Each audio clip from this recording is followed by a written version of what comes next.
Hi Lisa, for many years after I listened to Duality, Non-Duality I think you mean, for many years after I listened to Duality, I started to deny everything because that was a pattern I had from childhood. It's very painful to embrace that we are nothing but also everything. I never really felt connected to people since childhood. How can I connect when there is no one here or in the other person? Yet I feel closed in and lonely.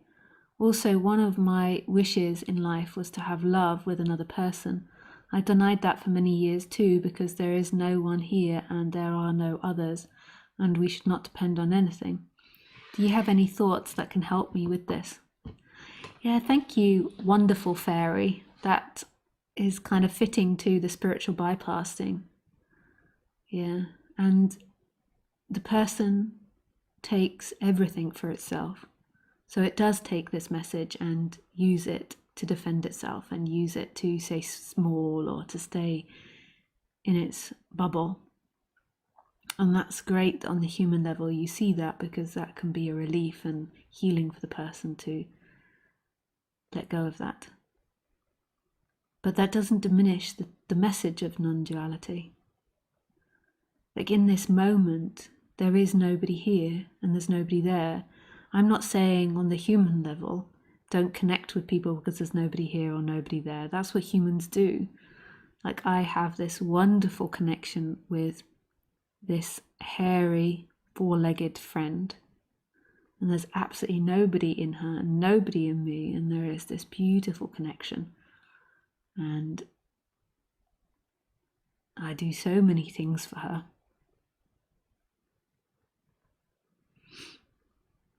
And she does so many things for me too, even though I always give that she's giving attitude.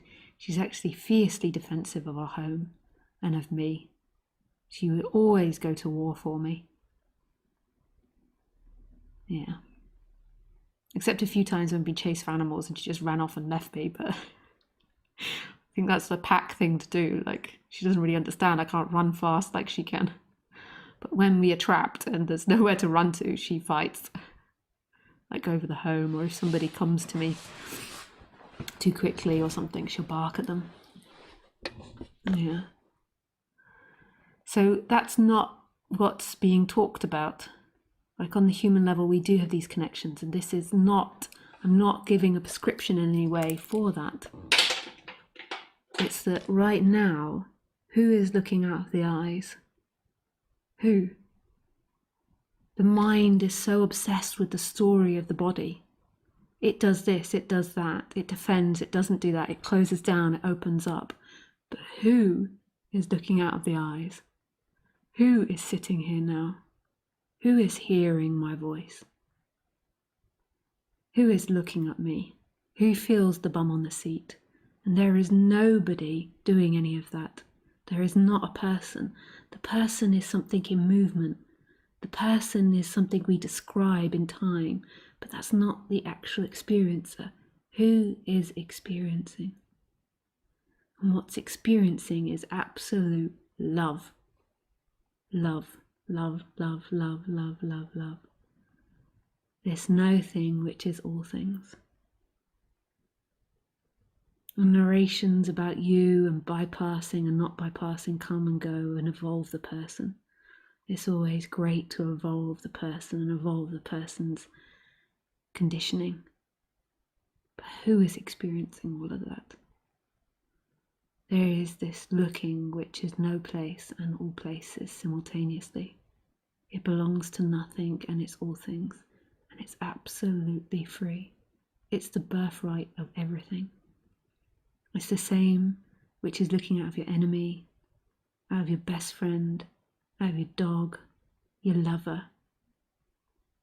That same energy is looking everywhere. You can't escape it. You can't escape yourself as that. It is all things. Your worst nightmare and your best friend. It is what moves these bodies. It's what animates this life. And it's absolute mystery. You cannot find it in this life as a thing, but yet it is everywhere, right here. Like, ta-da! It hides in the most cunning place in everything. Everything. Everything. It's here. Who is looking out the eyes? Who? Who let the dogs out? Who? Who? Who let the dogs out? Who? Who?